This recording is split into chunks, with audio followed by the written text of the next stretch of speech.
யாரு?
இருக்காங்க.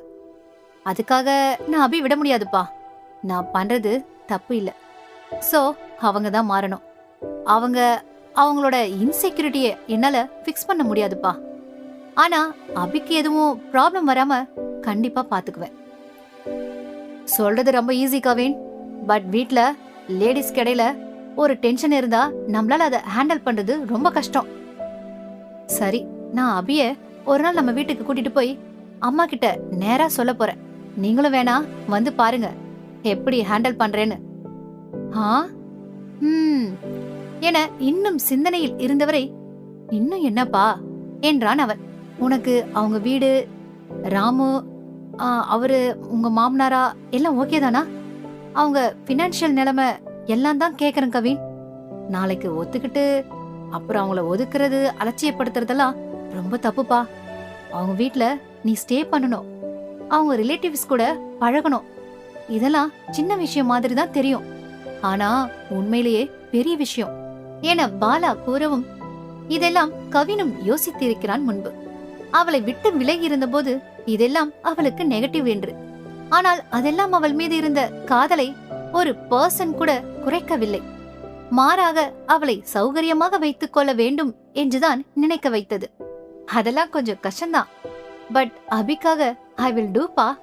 உங்க பையனானு ஆச்சரியப்படுவீங்க பாருங்க என்று சிரித்தான் கவின். இப்பவே அப்படிதான்டா இருக்கு. ஒரு விஷயத்துக்காக மாறாம நீ இவ்ளோ பொறுமையா பேசுறது இதுதான் ஃபர்ஸ்ட் டைம். ஆனா அப்பா, உங்களுக்கு உங்க சர்க்கிள்ல சொல்லிக்கதான் கொஞ்சம் கஷ்டம், அப்படிதானே? டேய், நம்ம ஒளிச்சு மறைச்சு பேசினாதானே கஷ்டம்லாம். என் சைல்ட்ஹுட் ஃப்ரெண்ட் பொண்ணுன்னு முடிச்சிட வேண்டியதுதான். இதே வேற யாரோ ஒரு வசதி கம்மியான பொண்ணுனா நிச்சயமா ஒரு வருத்தம் இருந்திருக்கும். ஆனா ராமுவோட பொண்ணுன்னு சொல்றப்போ அதெல்லாம் காணாம போயிடுது. அவர் ஏன் உங்களுக்கு இவ்ளோ ஸ்பெஷல்பா? ஏதாவது நன்றி கடன் இருக்கா? இது என்ன சினிமாவா? அதெல்லாம் இல்ல. No reason. என் ஃப்ரெண்டு, அவ்வளவுதான். My true friend. அவன மாதிரி குணம் ரொம்ப பேருக்கு வராதுடா. என்றார் பாலா. ஒரு வாரம் கழித்து அபியை கட்டாயப்படுத்தி அவர்கள் வீட்டிற்கு அழைத்து வந்தான் கவின். அவன் அம்மாவை பற்றி அவனிடம் சொல்லவில்லை அபி. அவனும் தெரிந்த மாதிரி காட்டிக்கொள்ளவில்லை. அவர் முன்பு என்ன சொன்னார் என்று கேட்கக்கூட கவினுக்கு விருப்பமில்லை.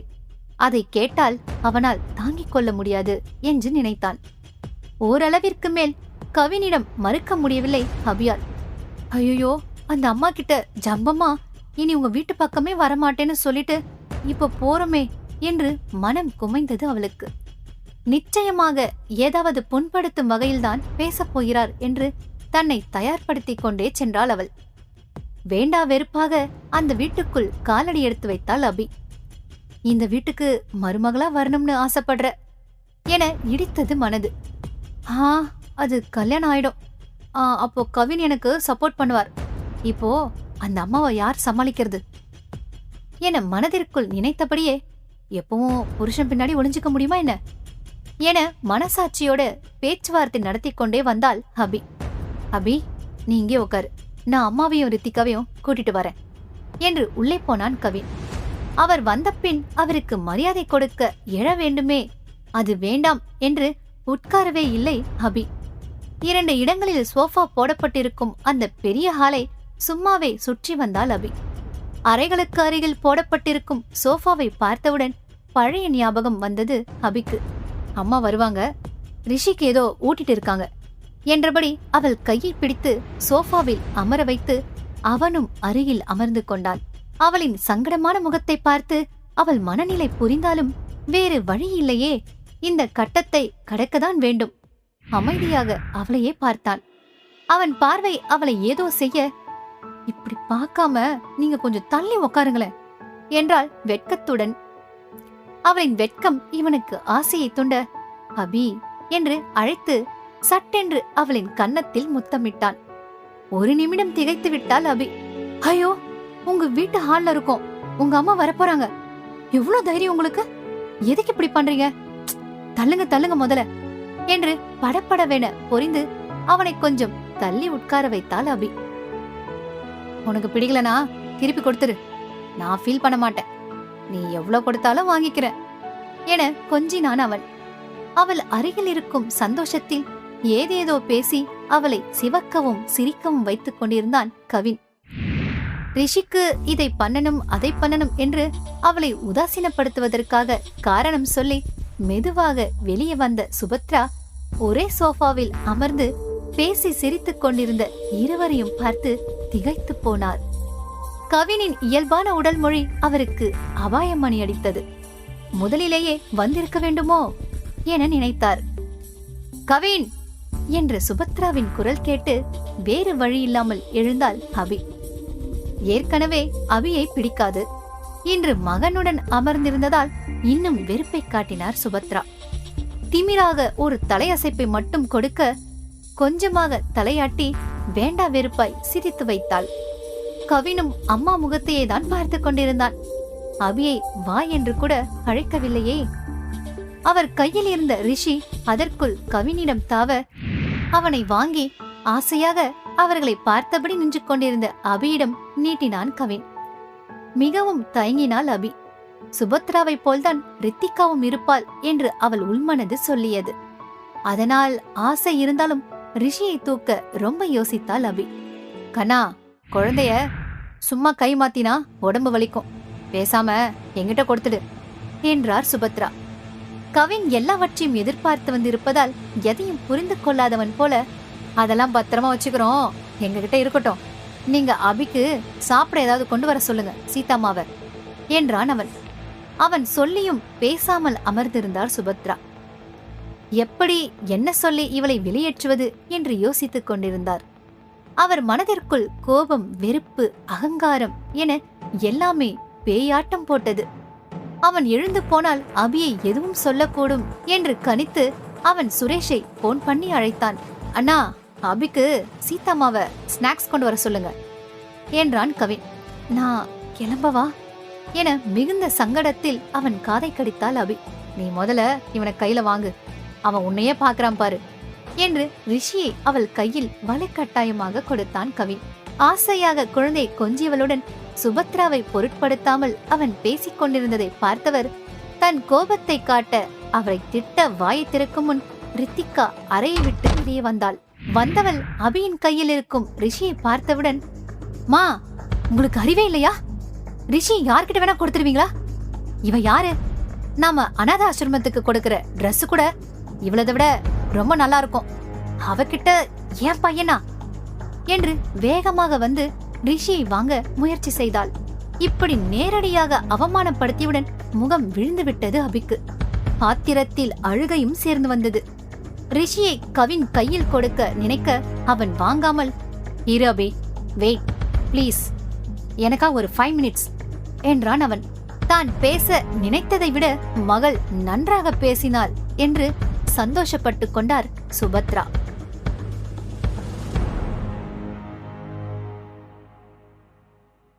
இதயத்தை திருடாதே. அத்தியாயம் 27. ரித்திகா என்று தங்கையை ஆத்திரத்துடன் அதட்டியவன், இன்னொரு முறை உன் வாயில அபிய பத்தி மரியாதை குறைவா ஒரு வார்த்தை வந்தா கூட நான் பொறுத்துக்க மாட்டேன். நீ பேசினதுக்கு இப்ப முதல்ல அபிகிட்ட மன்னிப்பு கேளு. உனக்கு வீட்டுக்கு வந்தவங்க கிட்ட இப்படி பேசதான் சொல்லி கொடுத்து அம்மாவும் அப்பா வளர்த்திருக்காங்களா? அண்ணனின் கோபக்குரல் லேசாக பயம் கொடுத்தாலும், என் பையனுக்கு ஏதாவது உடம்புக்கு வந்துட்டா யார் பாக்குறது? இவங்க பஸ்ல எங்கெல்லாம் போயிட்டு அலைஞ்சு வந்திருப்பாங்களோ. நான் உண்மையதான் சொன்னேன் என அவள் சொன்னதை நியாயப்படுத்த பார்த்தாள் ரித்திகா. வசதியான வீட்டுல பிறந்ததுக்கு நீ காரணம் இல்ல. உனக்கு இதுல எந்த பெருமையும் பட்டுக்கிறதுக்கு உரிமையும் இல்ல. எனக்கும் தான். எல்லாமே அப்பாவோட உழைப்பு. அத வச்சு நீ இன்னொரு ஆளை மட்டம் தட்டுவியா? அவ பார்ட் டைம் ஜாப் பண்ணி சம்பாதிச்சு படிக்கவும் செய்றா. இன்னும் கொஞ்சம் வருஷத்துல ஆடிட்டர் ஆயிடுவா. உன்னை நீயே கேட்டுக்கோ, என்ன சாதிச்சிட்டேன்னு. சே சாரி என உருமினான் கவின். கவின் இந்த அளவு கோபப்பட்டு யாருமே பார்த்ததில்லை. அவன் பெரியதாக இதுவரை வீட்டினருடன் ஒட்டி உறவாடியதே இல்லை. எப்போதும் அவன் வரையறைக்குள் அவன் அனுமதித்தால் மட்டுமே செல்ல முடியும். அதனால் அவனின் விருப்பு வெறுப்பில் இவர்கள் பங்கு எதுவும் கிடையாது. இவ்வளவு கோபத்தை பார்த்து பயந்து போன ரித்திகா மெதுவாக எங்கேயோ பார்த்து கொண்டு, சாரி என்றாள் அவள். பதிலே சொல்லவில்லை அபி. இதெல்லாம் தனக்கு தேவையா என்றுதான் தோன்றியது. கவினிடம், நான் கிளம்பவா என்றால் மறுபடியும், இரு அபி, நான் சொல்ல நினைக்கிறத சொல்லிடுறேன், அப்புறம் நீ போகலாம் என்று சட்டென்று அவளிடம் தன் கோபக்குரலை மாற்றி மென்மையாக பேசியவனை பார்த்து அதிர்ந்து போனார் சுபத்ரா. நிச்சயமாக வேண்டாததுதான் வரப்போகுது என்று தெரிந்துவிட்டது அவருக்கு. ரித்திகா ரிஷியை கேட்டு கை நீட்ட அபியும் கொடுக்க போக தடுத்தான் கவின். அவன் அழாம சமத்தா தானே இருக்கான், கொஞ்ச நேரம் இருக்கட்டும் என அவன் கூறியதும் அம்மாவை பார்த்தாள் ரித்திகா. இப்போ ஏன் கவின் அவகிட்ட வம்பு பண்ற?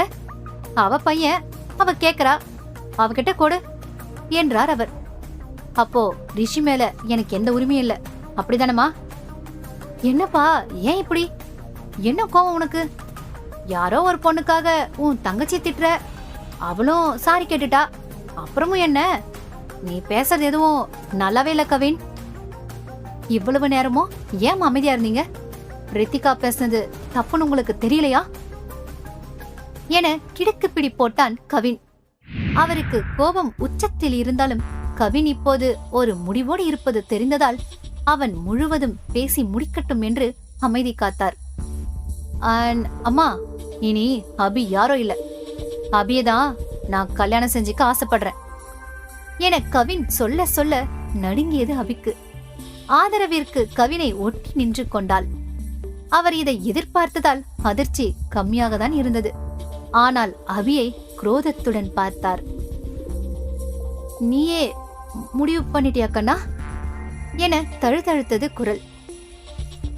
இவளையா என்று இலக்காரமாக பார்த்தாள் ரித்திகா. கவினை தவிர வேறு எதையும் முக்கியமாக நினைத்ததே இல்லை சுபத்ரா. நெஞ்சு வலித்தது அவருக்கு. அவன் வாழ்வின் முக்கியமான நிகழ்வில் தனக்கு பங்கு இல்லை, தனக்கு பிடிக்காததை செய்கிறேன் என்கிறான் மகன். எவ்வளவு கனவு ஆசை! அவனின் திருமணத்தை நினைத்து தாங்கவே முடியவில்லை அவரால். போயும் இவளா? இவகிட்ட என்ன இருக்கு? நெஞ்சு வயிறு எல்லாம் காந்தியது சுபத்ராவிற்கு. எக்காரணம் கொண்டும் இதை நடக்க விட மாட்டேன் என உறுதி கொண்டார் அவர். என் மனசுக்கு பிடிச்ச பொண்ண நான் தானமா முடிவு பண்ணணும் என கவின் கூறவும், இவ இந்த வீட்டுக்கு வந்தப்பவே என் மனசு சொல்லிச்சு ஏதோ தப்பு நடக்க போகுதுன்னு. ஏண்டி, பணக்கார பசங்க கிடைச்சா போதுமே, உடனே பல்ல இழிச்சுக்கிட்டு எல்லாத்துக்கும் ரெடின்னு வந்துட வேண்டியது. நினைச்சத சாதிச்சுட்ட. அன்னைக்கு பெரிய இவ மாதிரி என்கிட்ட வசனம் பேசிட்டு போன என சுபத்ரா கூறவும், இது போல் பேச்சையெல்லாம் கேட்க வேண்டுமா கடவுளே என நொந்து போனாள் அபி. அவளையும் மீறி கண்ணில் நீர் வழிந்தது. அதைக் கண்டு முகம் இறுகிவிட்டான் கவி. அவன் சுபத்ரா இவ்வளவு கொடுமையாக பேசக்கூடும் என்று எதிர்பார்க்கவே இல்லை. அவரின் அந்த முகம் அவனுக்கு கொஞ்சம் கூட தெரியாதது இல்லையா? மா, நிறுத்துங்க என கவின் எவ்வளவு இடையிட்டும் சுபத்ராவை நிறுத்த முடியவில்லை. ஆங்காரமாய் கத்தினார் அவர். இவர் கத்தியதைக் கண்டு ரிஷி வீறிட்டு அழ, ரித்திகா அபியிடம் அற்ப பார்வை ஒன்றை செலுத்திவிட்டு அவனை தூக்கிக் கொண்டு வேகமாக உள்ளே சென்றாள். இதே ஒரு குப்பத்து பையன் வந்து லவ் பண்றேன்னு சொல்லியிருந்தா பின்னாடியே போயிருப்பியா? இது புரியாம என் பையன் உன்னம் போய் கல்யாணம் பண்ணிக்கிறேன்னு சொல்றான் என தன்னை சாட்டையால் விளாசியது போல் துடித்து போனாள் அபி. கவின் எவ்வளவு தாங்கினாலும் சமாதானம் செய்தாலும் அவர் கேள்வி சரிதானே. அவர் சொல்வது போல் ஒரு பையனை அவள் ஒத்துக்கொள்வாளா? அவருக்கு இவர்கள் நிலைமை குப்பம் போல்தானே தோன்றும். மா என கவின் உச்சஸ்தாயில் கத்தி அபியை இழுத்து தன் கைவளவிற்குள் வைத்துக்கொண்டு, இவள நீங்க எவ்வளவு மோசமா திட்டுறீங்களோ அது எல்லாமே என்ன சொல்ற மாதிரிதான். அவளை திட்டினா எனக்கு தான் வலிக்கும். அவ வேற, நான் வேற இல்ல இனிமே என கவின் கூறவும், அபி குனிந்த தலையை நிமிரவே இல்லை. மௌனமாக கண்ணீர் வழி நின்றிருந்தாள். மா, நீங்க சொல்ற பணக்கார பசங்களை தேடின இந்த பொண்ணு தனியா நம்மள நம்பி நம்ம வீட்டுக்கு வந்தா. அவளை நான் எவ்வளவோ தொல்லை பண்ணி என நிறுத்தியவன், உங்ககிட்ட சொல்ல முடியாது நான் எவ்வளோ என்னவெல்லாம் தொந்தரவு கொடுத்திருக்கேன்னு. அவ்வளோ கஷ்டப்படுத்தி தான் என்னை கல்யாணம் பண்ணிக்க சம்மதம் வாங்கியிருக்க. அவ மேல ஒரு தப்பு கூட கிடையாது. அப்போ நான் தானே மோசமான பொம்பளை பொறுக்கி என கவின் கூறவும், கவின் என பதறி கூப்பிட்டார் சுபத்ரா. ஏன் இப்படியெல்லாம் என்கிற மாதிரி அவன் கையை அழுத்தி வேண்டாம் என்று தலையசைத்தாள் அபி. இப்ப கூட அவளுக்கு தெரிஞ்சிருக்கும் நீங்க இவ்ளோ மோசமா பேசுவீங்கன்னு. ஆனா என்கிட்ட சொல்லல. சொல்லாம வந்து எனக்காக நான் பண்ணின தப்புக்காக அவ திட்டு வாங்கிட்டு நிக்கிறா. எனக்கு தான் அசிங்கமா இருக்கு. நீங்க ரித்திகா எல்லாம் இவ்ளோ மோசமா பேசுவீங்கன்னு தெரிஞ்சிருந்தா நான் கூட்டிட்டு வந்திருக்கவே மாட்டேன் என்று கூறிவிட்டு திரும்பி அபியிடம், நான் உன்னை ரொம்ப கஷ்டப்படுத்தியிருக்கேன். வழக்கம் போல என்ன மட்டும் யோசிச்சு இப்பவும் உன்னையே கஷ்டப்படுத்திட்டேன். ஏதோ கொஞ்சம் கோபம் பிடிவாதமா தான் பேசுவாங்கன்னு நினைச்சிட்டேன் அபி. அப்படி இருந்திருந்தா கூட அந்த கோபத்தை நீ ஏன் தாங்கிக்கணும்? தேவையில்லை என்றவன் யாரும் எதிர்பார்க்காமல் அபியின் முன் மண்டியிட்டு, என் அம்மா, என் தங்கச்சி எல்லாரும் இவ்ளோ மோசமா உன்னை பேசினதுக்கு நான் மன்னிப்பு கேட்கிறேன் அபி. உன்னை லவ் பண்றேன்னு சொல்லி உன்னை ரொம்ப கஷ்டப்படுத்திட்டேன். சாரி அபி, சாரி. ஆனா என்ன மட்டும் விட்டுட்டு போயிடாத அபி என்று அவளிடம் உருகினான் கவின். ஐயோ, எந்திரிங்க கவின், முதல்ல எந்திரிங்க ப்ளீஸ், நாம அப்புறமா பேசலாம் என்றாள் அபி. தன் மகன், தன் உயிர், தன் வாழ்க்கை என எல்லாமும் தன் மகன்தான் என்று நினைத்துக் கொண்டிருக்கும் சுபத்ராவால் அபியிடம் மண்டியிட்டு மன்னிப்பு கேட்பதெல்லாம் சுபத்ராவால் தாங்கிக் கொள்ளவே முடியவில்லை. குலுங்கி குலுங்கி அழுது கொண்டே வேகமாக அறைக்குள் சென்றார். மனம் ஆறவே இல்லை. எவ்வளவு அருமை பெருமையை வளர்த்த மகன் இன்று ஒன்றுமில்லாத ஒருத்தியிடம் என் கண் முன்னே மண்டியிடுகிறான். அவ்வளவு முக்கியமா அவள் அவனுக்கு என நினைத்துக் கொண்டிருந்தாள். ஏன் இப்படி பண்ணீங்க? அவங்களுக்கு எவ்வளவு கஷ்டமா இருக்கும் என கடிந்து கொண்டாள் அபி. கண்ணீரை உள் இழுத்தபடி பேசியவளை வருத்தத்துடன் கண்டவன் அவள் கன்னம் தடவி, உன்னை இந்த சிச்சுவேஷன் ஃபேஸ் பண்ண வச்சது நான் தானே அபி? எனக்கு என் மேலேயே எவ்வளவு கோபம் வருது தெரியுமா? உன்கிட்ட கேக்குற இந்த மன்னிப்பு எனக்கு வருத்தமோ அசிங்கமோ இல்ல கண்ணம்மா. அவங்களுக்கு தெரியட்டும் நீ எனக்கு எவ்வளவு முக்கியம்னு. உன்னை இனி ஒரு வார்த்தை கூட தப்பா சொல்ல அவங்களுக்கு தோணவே கூடாது வா நாம கிளம்பலாம், நான் உன்னை ஹாஸ்டல்ல விடுறேன் என கூறிவிட்டு கவின் அபியை அழைத்துக் கொண்டு சென்றான். இதயத்தை திருடாதே. அத்தியாயம் 28.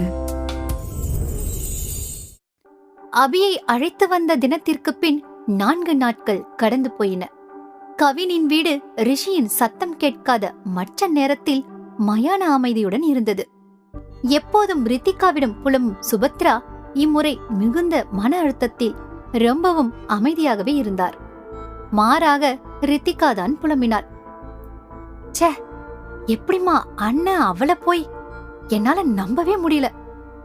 இவளை விட அழகான பொண்ணுங்களெல்லாம் அசால்ட்டா பாப்பான், இவகிட்ட இப்படி உருகிறா. ஏமா நிஜமாவே நீல் டவுன் பண்ணி சாரி கேட்டானா? இதுதான் காதலுக்கு கண்ணுலன்னு சொல்லுவாங்களா? சான்ஸே இல்லம்மா, நானெல்லாம் அர்ஷித் கிட்ட இவ்ளோ இறங்கிலாம் போக மாட்டேன் என்ற அவளுக்கு கணவன் என்ற பாசம் அன்புதான் இருக்கிறது. காதல் இருந்தால் அவளுக்கு கவினி நிலை புரியும். என்ன சுபா, 4 நாளா இப்படியே இருந்தா எப்படி? உன் மனசுல என்ன நினைக்கிறேன்னு சொல்லு, சொன்னாதானே தெரியும் என மனைவி நடந்து கொண்ட விதத்தை கேள்விப்பட்ட பின்பும் கோபம் கொண்டாலும் அவரின் மௌனம் பாலாவை வருத்ததான் செய்தது. ஏன் கவின் அப்படி பண்ணா? என்னதான் லவ் பண்ணாலும் இப்படியா? பார்த்த எனக்கு எப்படி இருந்துச்சு தெரியுமா? அப்படி என்ன அவனுக்கு அவ்வளவு வசதியா போயிட்டாவ? உலகத்திலேயே இல்லாத அழகு ரதியா என 4 நாட்களுக்கு பின் கணவரிடம் கண்ணீர் விட்டார் சுபத்ரா. நீ எனக்கு ஒன்னு சொல்லு, நம்ம கல்யாணத்துக்கு அப்புறம் நீ உங்க அம்மா அப்பா விட எனக்கு தானே முக்கியத்துவம் கொடுத்த. இப்பவும் கவின் மேல நீ உயிரிய வச்சிருந்தாலும் பசங்க வளர்ந்து விலகி போயிடுவாங்க. நம்ம 2 பேரும் தான் கடைசி வரைக்கும்னு சொல்லுவதானே? மத்த எந்த உறவுகளையும் விட உடலும் உணர்வும் கலந்து வாழ்ற கணவனும் மனைவியும் தான் ஒருத்தருக்கு ஒருத்தர் முக்கியம். அதான் யதார்த்தம். அடுத்தவங்க எல்லாம் அப்புறம்தான். அத கவின் கல்யாணத்துக்கு முன்னாடியே பண்றான், நீதான் புரிஞ்சுக்கணும். ஆனாலும் என்னால இத ஒத்துக்க முடியாதுங்க. அவளை என் மருமகளா நினைச்சு கூட என்னால பார்க்க முடியல என்றார் சுபத்ரா. கவின் உன் சம்மதத்தை எதிர்பார்க்க மாட்டான், எனக்கு தெரிஞ்சிருச்சு. நம்ம கல்யாணம் பண்ணி வச்சா நமக்கு மரியாதை, இல்லனா அவனே பண்ணிப்பான். அவ்வளவு தைரியமா என் பிள்ளைய கல்யாணம் பண்ணிக்கிட்டு இந்த வீட்டுக்கு வந்துருவாளாவ? நானும் பாக்குறேன். இன்னும் கூட யோசிக்க மாட்டியா சுபா? உன் சம்மதத்தையே எதிர்பார்க்காதவன் அபியோட இங்கேயா வருவான்? வேற வீட்டுக்கு போயிடுவான். நமக்கு எத்தனை வீடு இருக்கு? என் பிள்ளை தனியா போயிடுவானா? நான் அவன் கூட இருக்க முடியாதா இனிமே என இன்னும் அழுதார் சுபத்ரா. மகள் திருமணமாகி அமெரிக்கா சென்றபோது கூட அவர் வருந்தவில்லை. கவின் 2 வருடம் அமெரிக்காவில் படித்தபோது அவ்வளவு வருத்தப்பட்டார். அதற்கு மேல் எதுவும் பேசாமல் சுபத்ராவே யோசிக்கட்டும் என்று அமைதியாக விட்டுவிட்டார் பாலா. அன்று அபியை அவர்களின் ஆஸ்தான காஃபி ஷாப்பிற்கு அழைத்து வந்திருந்தான் கவின். சீக்கிரம் கல்யாணம் பண்ணிக்கலாம் கண்ணம்மா. ஆனா உங்க அம்மா, அவங்க இஷ்டம் இல்லாம எப்படி என தயக்கமாக கேட்டாள். அவ்வளவு வெறுப்பு காட்டுபவரோடு எப்படி ஒரே வீட்டில் வாழ முடியும்? அவள் சொல்லாவிட்டாலும் அவனுக்கு புரிந்தது. ஆஃப்டர் மேரேஜ் டி நகர்ல ஒரு அபார்ட்மெண்ட் இருக்கு, நாம அங்க போயிடலாம், உனக்கும் ஈஸியா இருக்கும். அவன் மேல் சுபத்ரா வைத்திருக்கும் அன்பு அவளுக்கு தெரியுமே. அதுவும் அம்மா இல்லாத அவளுக்கு அவர்கள் தன்னால் பிரிந்து வாழ கூடாது என்று உறுதியாக தோன்றியது. ஆனால் அதே சமயம் பயமாகவும் இருந்தது. முன்னாடியும் லவ் பண்ணோம், ஆனா நிறைய குழப்பம். இப்போ ஒரு 6 மாசம் உங்களை ஃப்ரீயா லவ் பண்ணணும்னு ஆசையா இருக்கு. அதுக்குள்ள உங்க அம்மா மாறுவாங்களா பாக்கலாமா என அபி கூறவும், எனக்கும் கஷ்டமா தான் இருக்கு அபி. ஆனா எங்க அம்மா மாறுவாங்கன்னு எனக்கு நம்பிக்கை இல்ல. ஆனா நீ சொல்ற அந்த ஃப்ரீ லவ் எனக்கு பிடிச்சிருக்கு, அதனால ஓகே. ஆனா அந்த ஃப்ரீ எந்த அளவுன்னு சொன்னா ரொம்ப உதவியா இருக்கும் என்று அவளின் காலை காலால் தடவினான். சோ சும்மா இருங்க என்று சினிங்கினாள் அபி. இப்படியெல்லாம் என்ன டெம்ப் பண்ண கூடாது அபி, நான் தாங்க மாட்டேன். அப்புறம் உடனே கல்யாணம் தான் என்று சொல்லியபடி எதிரில் அமர்ந்திருந்தவன் வேகமாக வந்து அவள் பக்கத்தில் அமர்ந்தான். சோ ப்ளீஸ், நீங்க என் முகத்தையே பார்க்கணும் தானே, எதிரில உட்காருவீங்க, போய் அதையே பண்ணுங்க, இதெல்லாம் வேணாம் என அபி கூறவும், அவன் சொன்னதை கேட்பானா? நல்ல வசதியாக ஒரு கார்னர் டேபிள், வெளிச்சம் வேறு குறைவாக இருக்க அந்த பின்மாலை பொழுதில் அபியின் முகத்தில் வரும் உணர்வுகளை பார்த்தபடியே அவள் மேல் கைகளை கொண்டு விளையாடினான். தவித்து விட்டாள் அபி. அவள் பெரும்பாடு படுவதைக் கண்டவன் குனிந்து அவள் கன்னத்தில் முத்தமிட்டு, குழந்தை மாதிரி கியூட்டா இருக்கு கண்ணம்மா உன் ரியாக்ஷன் எல்லாம் என்று சிரித்தான். அவனை முறைத்தவள், இனி உங்க கூட வெளியே வந்தா பாருங்க என கூறவும், வீட்டுக்கே வரன்னு சொல்றியா? அதுவும் செம்ம ஐடியாதான் என்று கண்ணடித்தான். இவளோ தலையில் அடித்துக் கொண்டாள். அந்த வாரம் வீட்டிற்கு சென்ற அபியுடனே கவினும் சென்றான். ராமுவிடம் தன் தந்தை பேசினாரா என்று தெரியாது. ஆனால் அபியிடமும் ராமு எதுவும் கேட்கவில்லை. ரொம்ப வருத்தமாக இருப்பதாக அவள் சொல்லவும் கவின் தான் வந்து பேசுவதாக கிளம்பினான். வாங்க தம்பி என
அதன்பின் 2 மாதம் சென்றுவிட்டது.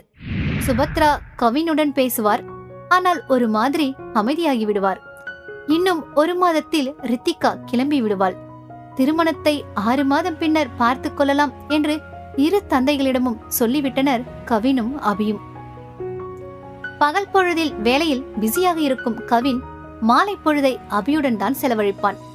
இருவரும் இப்போது மிகவும் மகிழ்ச்சியாக ஜோடி போட்டு சுத்துகிறார்கள். கவினின் நிலைக்கேற்பதான் கொஞ்சம் மாற வேண்டிய அவசியத்தை உணர்ந்தவள் உடைகளின் விலையில் தன்னுடைய கெடுபிடியை தளர்த்தி கொஞ்சம் விலை அதிகம் உள்ளதும் வாங்குகிறாள். தோழி ஒருத்தியிடம் கேட்டு அழகு நிலையம் செல்ல ஆரம்பித்திருக்கிறாள். கவினும் அவளுக்கு நிறைய வாங்குவான். அவன் வாங்கித் தருவதை ஏற்க கொஞ்சம் சங்கடமாக இருந்தாலும் இன்னும் 4 மாதம் கழித்து அவன் மனைவியாக மாறும்போது இவளால் செலவு செய்ய முடியாது என்ற யதார்த்தத்தை உணர்ந்து வாங்கிக் கொள்வாள். அது ஒரு வீக்கெண்ட். அபியுடன் டின்னர் சாப்பிட அடையாறில் காத்து கொண்டிருந்த கவினை பிரவீன் அழைத்தான். ஹலோ ப்ரோ, எங்க இருக்கீங்க? அபியோ உங்க கூட தானே இருக்கா என அதீத பதட்டம் அவன் குரலில். ஏன் பிரவீன், அபிக்காக தான் வெயிட் பண்ணிட்டு இருக்கேன். நான் அடையாறுல இருக்கேன். அவ வேளச்சேரியில ஒரு ஃப்ரெண்ட் வீட்டுக்கு போயிட்டு வந்துட்டு இருக்கா. என்னடா ஆச்சு என இவனுக்கு பயம் வந்தது. இல்ல, ஜஸ்ட் இப்பதான் அபிக்கு கால் பண்ண. வெளியில இருக்கன்னு சொல்லி 2 வார்த்தை தான் பேசினா. ஏதோ பெரிய சத்தம் கேட்டுச்சு. அதோட லைன் கட் ஆயிடுச்சு. திரும்ப பண்ணா கனெக்ட் ஆகல. எனக்கு பயமா இருக்கு. நான் வேற திருவள்ளூர்ல இருக்கேன். என்னடா சொல்ற? எந்த இடத்துல வந்துட்டு இருக்கான்னு ஏதாவது சொன்னாலா என திக் திக் என்று அடித்துக் கொண்டது கவினுக்கு. இல்ல ப்ரோ, எதுவுமே சொல்லல என பரிதாபமாக சொன்னான் பிரவீன். சரி, நான் பாக்குறேன் என நடுங்கிய இதயத்துடன் சொன்னான் கவின். இதயத்தை திருடாதே. அத்தியாயம் 29. பிரவீன் போனை வைத்த பின் உடனே அபிக்கு முயன்றான் கவின். தொடர்பே கிடைக்கவில்லை. அபிக்கு எதுவும் ஆகியிருக்காது, கண்டிப்பா நல்லாதான் இருப்பா என்று தனக்கு தானே சொல்லிக் கொண்டவன் அர்ஜுனை அழைத்தான். நடந்ததையெல்லாம் சொல்லி, அர்ஜுன், எனக்கு ரொம்ப டென்ஷனா, மைண்ட் அப்படியே பிளாங்க் ஆன மாதிரி இருக்குடா, நான் இப்போ என்ன பண்ணட்டும் என கலங்கும் குரலில் கேட்டான் கவின். டே, இப்போ நீ ஏன் இவ்ளோ பயப்படுற? போன் கூட ஜஸ்ட் கீழே விழுந்து உடஞ்சிருக்கலாம் இல்லையா? நம்ம வேணா வேளச்சேரி வரைக்கும் வழியெல்லாம் பார்த்துட்டே போலாம். நானும் இப்போ கிளம்பி வரேன். நம்மளோட மன திருப்திக்காக சொல்றேன், நீ உடனே பயப்படாத. ஏதாவது அந்த வழியில ஆக்சிடென்ட் ஆகியிருக்கான்னு விசாரிப்போம், ஓகேவா என அர்ஜுன் கூறவும், சரிடா, நீ விசாரி, நானும் அந்த ரூட்ல போய் பார்க்கறேன். ஓகே, டேக் கேர்டா. போன்ல கொஞ்சம் கவனமாயிரு. வேற நம்பர் எதுல இருந்தாவது அபி கூப்பிட சான்ஸ் இருக்கு என அர்ஜுன் கூறிய பின், காரில் சென்றால் தேட வசதியாக இருக்காதே என்று தோன்ற உள்ளே சென்று எதிர்பட்ட வெயிட்டரிடம், எனக்கு ஒரு பைக் கிடைக்குமா, ஒரு எமர்ஜென்சி போகணும் என்றான் கவின். அவனை அங்கே பலமுறை பார்த்திருப்பதால் அவன் முகத்தை பார்த்து வேறு எதுவும் கேட்காமல் பைக் கொடுத்த வெயிட்டரிடம் கொஞ்சம் பணமும் தன்னுடைய கார்டையும் கொடுத்து, என்னால இன்னைக்கு பைக்கை கொண்டு வர முடியலனா ப்ளீஸ் என்ன காண்டாக்ட் பண்ணுங்க என்றான் அவன். ஓகே சார், நீங்க பாத்துக்கோங்க என்றார் வெயிட்டர். ரொம்ப தேங்க்ஸ்ங்க என்றபடி பைக்கை எடுத்துக்கொண்டு கிளம்பினான் கவின். வழியெங்கும் மனதில் 1000 அனுமானங்கள் உலாவர அபியின் நினைவில் அல்லாடினான் கவின்.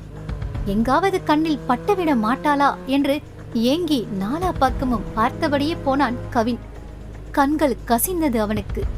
எங்கடி கண்ணமா இருக்க, பத்திரமா வந்துருமா என்கிட்ட என்றபடியே ரொம்ப வருடம் கழித்து பைக் ஓட்டுவதாலும் ரொம்ப பழக்கம் இல்லாதாலும் கொஞ்சம் கடினமாகவே இருந்தது அவனுக்கு. இருக்கும் பயம் பதட்டம் வேறு அவனை படுத்தி எடுத்தது. சமாளித்து மெதுவாக பார்வையை சாலையெங்கும் வைத்து ஓட்டிக் கொண்டிருந்தவன் கிண்டியை நெருங்கும் போது கண்ணில் ஏதோ பூச்சி பட்டு அதில் ஒரு நிமிடம் பேலன்ஸ் மொத்தமாக தவறி வண்டியோடு தடுமாறி கீழே விழுந்தான் கவின். மெதுவாக ஓரமாக ஓட்டிக்கொண்டு சென்றதால் ரொம்ப பலமாக அடிப்படவில்லை. ஆனால் இடது கையை அசைக்க முடியாததால் கவினால் எழுந்து அமர முடியவில்லை. அதற்குள் ஓரிருவர் வந்துவிட்டனர் அவனுக்கு உதவ. மெதுவாக அவனை எழுப்ப கையில் வலி உயிர் போனது. வலியைத் தவிர அவன் தெளிவாக இருந்ததால் அவனை ஒரு ஆட்டோவில் ஏற்றி அருகில் இருந்த மருத்துவமனைக்கு அனுப்பினர். அவன் வலியை விட அபியை பற்றி எதுவும் தெரியவில்லையே என்பதுதான் அவனை கொன்றது. செல்லும் வழியிலேயே அர்ஜுனை அழைத்து சொல்ல, ஐயோ, நான் பக்கத்துல தாண்டா இருக்கேன், ஹாஸ்பிட்டலுக்கு வந்துடுறேன்.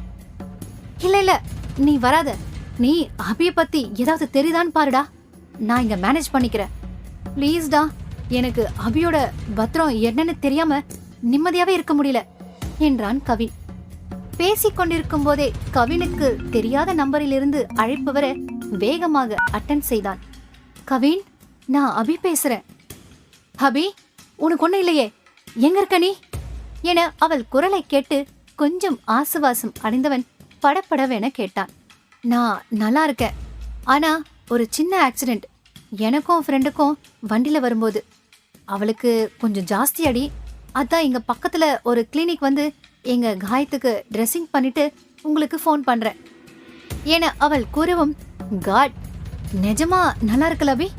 சரி, பத்திரமா ஹாஸ்டல் போயிடு, நாளைக்கு பாப்போம் என இதற்கு மேல் பேசினால் இவனுக்கு அடிப்பட்டது தெரிந்துவிடும் என்று நினைத்தான். நர்ஸ் வந்து அவனை எக்ஸ்ரே எடுக்க அழைக்க, தோ வரேன் என்றவனிடம், என்னாச்சு, யாருக்கு, எங்க இருக்கீங்க நீங்க என இப்போது அவள் பதறினாள். இனி மறைக்க முடியாது என்று, நீ அர்ஜுன் கிட்ட பேசு, இப்போ நான் போகணும் என்று வைத்தான் அவன். அர்ஜுனிடம் பேசி விஷயம் தெரிந்து கொண்டவள் கவினை பார்க்க வந்துவிட்டாள் ஹாஸ்பிட்டலுக்கு. எக்ஸ்ரே எடுத்துவிட்டு டாக்டரை பார்க்க காத்து கொண்டிருந்தார்கள் அர்ஜுனும் கவினும். வேகமாக வந்த அபி கவினை கண்டு அழுதார். என்னால தானே இப்படி, என்னால உடனே உங்களுக்கு கால் பண்ண முடியல, சாரி என கூறவும், ஹேய், உன் மேல ஒன்னும் தப்பு இல்லம்மா, இதெல்லாம் விட நீ நல்லா இருக்கியே, அதுவே போதும் என்ற அவளின் கை முட்டி எல்லாம் நன்றாக சிராய்ந்திருந்தது. ஆமா அபி, பைக் ஓட்ட தெரியாத இவன் உணர்ச்சி வசப்பட்டு ஓடிட்டு வந்ததுக்கு நீ என்ன பண்ணுவ, ஃப்ரீயா விடு என்று சிரித்தான் அர்ஜுன். ஓட்ட தெரியாதா என அதிர்ச்சியாக கேட்டாள் அபி. எங்க அம்மா என்ன பைக் ஓட்டவோ வாங்கவோ கூட விடல, அவ்வளோ பயம் அவங்களுக்கு. அப்படியும் தெரியாம ஸ்கூல் காலேஜ்னு ஃப்ரெண்ட்ஸோடதெல்லாம் ஓட்டியிருக்கேன். ஆனா காலேஜ் போயிட்டு ஃபுல்லா கார் தான். அப்போ ஒருத்தன் பெட் கட்டி பைக் ரேஸ் பண்ண சொல்ல எங்க அம்மா பயந்த மாதிரியே செம்ம அடி வாங்கிட்டேன், உடம்பெல்லாம் தான். 3 மாசம் ஆச்சு எல்லாம் சரியாக. எங்க அம்மா பயங்கரமா அழுது பெரிய பிரச்சனையாகி அதோட மறந்து போனதுதான் இந்த பைக் என கவின் கூறி முடிக்கவும் டாக்டர் அழைக்க பேச்சு தடைப்பட்டது. மணிக்கட்டுக்கும் முழங்கைக்கும் இடையில் உங்களுக்கு ஹேர்லைன் பிராக்சர் மாதிரி இருக்கு, மாவு கட்டு போட்டுக்கிட்டா பெட்டர், அசைவு கொடுக்காம இருக்கணும், 1 மாசம் ஆகும் சரியாக என்றார் டாக்டர். அபியை வீட்டுக்கு வர வேண்டாம் என்று ஹாஸ்டலில் விட்டார்கள். கையில் மாவு கட்டுடன் வீட்டுக்கு வந்தவனை பார்த்து பதறி அழுது பெரிய ஆர்ப்பாட்டமே செய்தார் சுபத்ரா. பாலா கூட மிகவும் வருத்தப்பட்டார். என்னடா இது, எப்படி இந்த அளவுக்கு அடிபட்டுச்சு என வளைத்து வளைத்து கேள்வி கேட்டு அவன் பைக் ஓட்டியதை சொல்வது போல் ஆயிற்று. சரி, அபியை காணோம்னா நமக்கு எவ்வளவு வழி இருக்கு கண்டுபிடிக்கிறதுக்கு, நீ ஏன் இப்படி பண்ண, நீ பைக் ஓட்டுறதே இல்ல, அந்த வண்டிக்கு பழகாம நீ புதுசா ஓட்ட கஷ்டமா இருக்கும்னு தோணலையா, பேசாம ஒரு ஆட்டோல கூட போயிருக்கலாம்ல. இல்லப்பா, எனக்கு அந்த நிமிஷம் அவளை தவிர வேற எந்த யோசனையும் வரல, நிஜமா அவளை பாக்கணும், அவ என்ன நிலைமையில இருக்கா தெரியலையேன்னு தான் மனசு துடிச்சது. அதுக்கு உன் லைஃப ரிஸ்க்ல வைப்பியா கவின்? ஏதோ இதோட போச்சு, பெருசா அடிபட்டிருந்தா என்ன பண்றது என பாலா வருத்தப்படவும், பா, அபிக்கு என்ன ஆச்சோ ஏது ஆச்சோன்னு இருந்த நேரத்துல நான் எனக்கு இது சரியா வருமா வராதான்னெல்லாம் ஆராய்ச்சி பண்ணலப்பா. என்னை விட அவதான் முக்கியமா இருந்துச்சு, எனக்கு மேனேஜ் பண்ணிடுவேன்னு நினைச்சுதான் ஓட்டினேன்.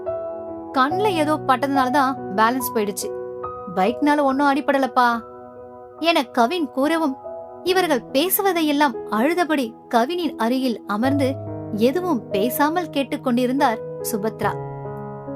என்னடா காரணம் சொல்ற, போடா என்று பாலா சலித்துக் கொள்ள வாயை திறந்தார் சுபத்ரா.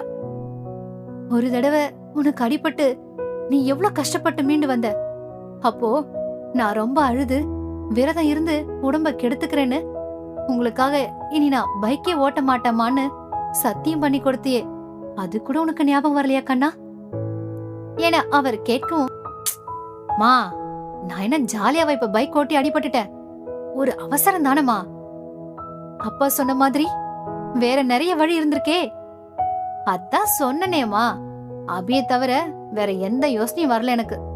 சீக்கிரம் அவளை கண்டுபிடிக்க என்ன வழின்னு மட்டும்தான் தோணுச்சு. எனக்கு கஷ்டம், சரி வராது, சத்தியம் அதெல்லாம் எதுவுமே தோணலமா என அவன் கூறவும், அதற்கு பிறகு ஒரு வார்த்தை கூட பேசவில்லை சுபத்ரா. இதயத்தை திருடாதே. அத்தியாயம் 30.